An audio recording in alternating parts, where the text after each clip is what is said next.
Hey everybody, version or another version of my archive or vault, my video vault of my Montclarion columns from 1993, 1994, 1995, 1996. Where I started with them in 1993 October. Went from 1993 October 96 to October 1996, yeah, 1993 October to 1996 October. At any rate, this one I wrote about, this is Peralta, Phil Tagami, long time friend. This is another one I'm going to sit down and read. This is quite interesting. I just happened to find about the time that Phil decided to enter Oakland politics for the first time.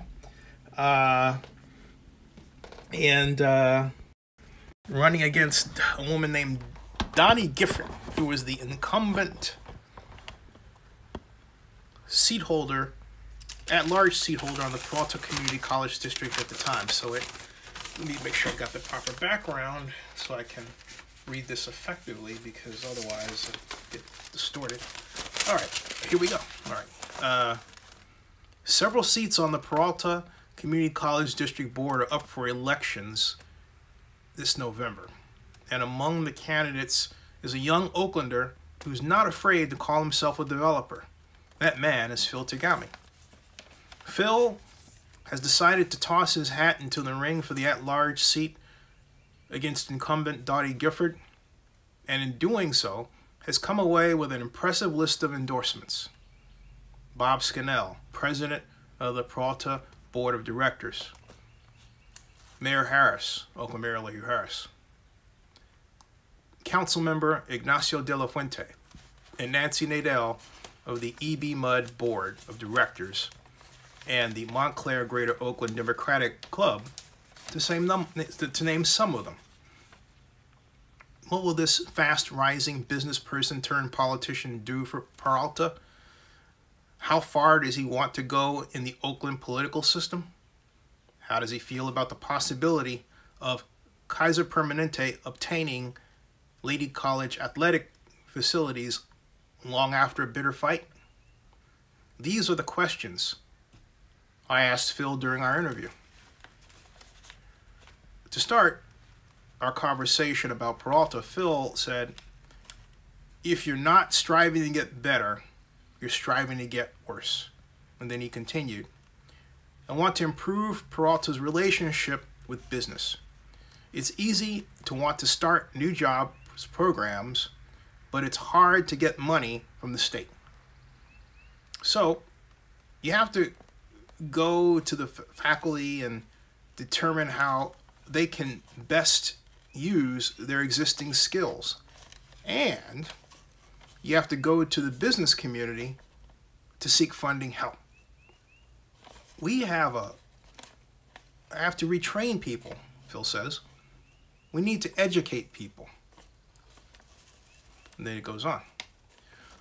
For all practical purposes, I write, the Bay Area has a competitive college-level educational environment. For example, the Peralta system, which consists of the College of Alameda, Laney, Merritt, and Vista colleges, is not the only one offering continuing education programs. There are the UC Berkeley extension programs and the Learning Annex, to name some examples. I asked Phil what Peralta's competitive advantage is.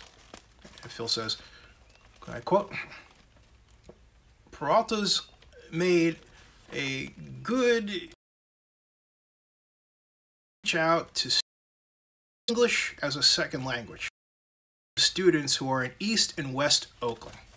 We talk about reaching out to those neighborhoods, but the programs must be in those areas of the city.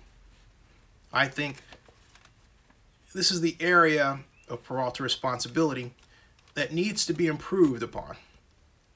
I'm up for positive change, Phil says. All the work I've done around economic development, all the task forces, all the issues come down to education. And then Phil goes on. If you look at the OEDE, or Office of Economic Development and Employment, compendium of reports, a 400-page series of papers explaining the city's economic development intentions, that points to how desperate the education problem is. This is Phil saying this. We don't have time to avoid the problem. We can't afford to avoid the problem. The base closure efforts are all fine, but we need to concentrate on good jobs, not $5 per hour jobs. Phil believes that Peralta's purpose is to be part of an, quote, alternative education system. Not too different in its design from the original Clark-Kerr model.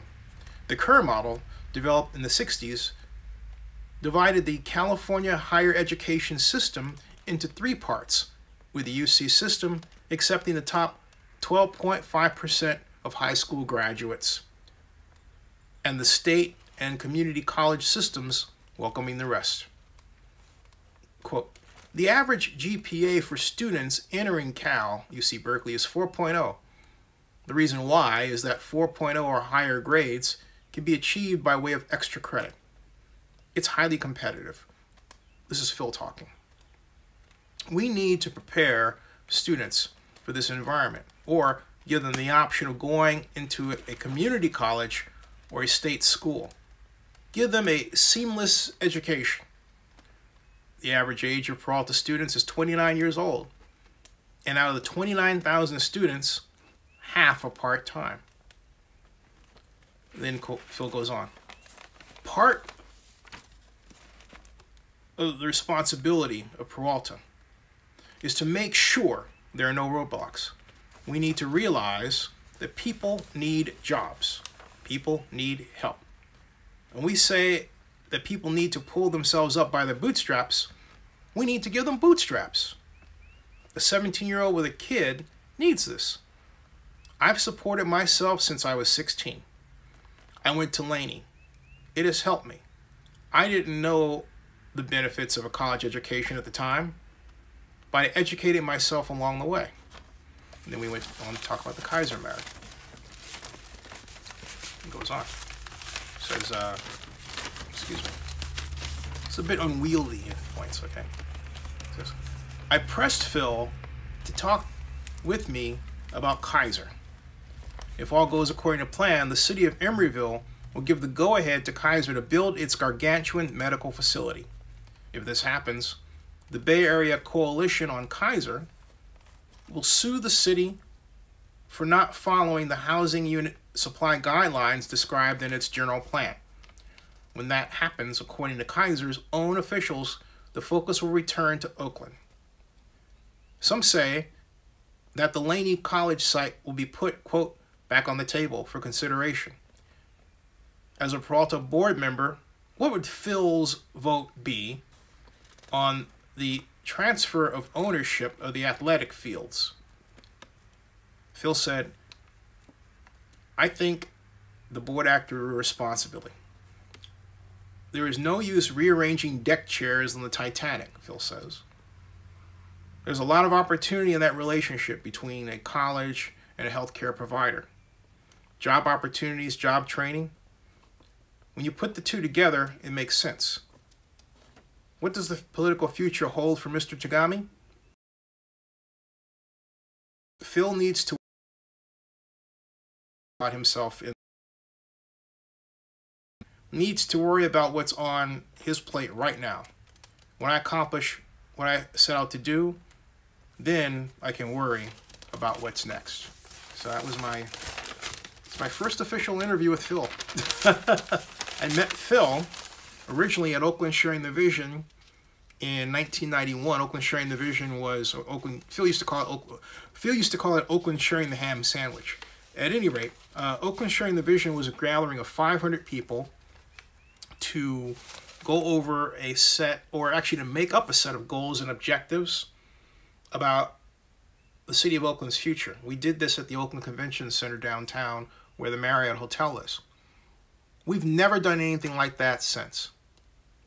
I've said to Libby, you know, we need to do that. I've said to anyone who wouldn't listen, we need to do that. We still need to do it. And the great aspect about we need to do it is the technology allows us to do it easier than back then. But at any rate, this is 27 years ago, this piece. And since I still know Phil to this day, how he puts things today is such that, well, he hasn't changed much. And that's good. Subscribe to Zenny62, bookmark oaklandnewsnow.com, and hey, look, I've got a lot more of these. This is time in a bottle. So for those of you who are new to Oakland, maybe you just came here in, say, 2007, you think you know Oakland? Nope. See you later.